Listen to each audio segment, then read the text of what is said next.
Bolehkah kita ambil upah beki rumah ibadat orang kafir? Boleh? Boleh, dosa.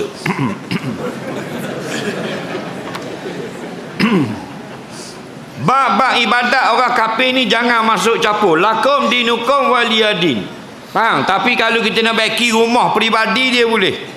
Rumah tok ca pecah, tangga kita pergi beki tangga rumah tok ca boleh.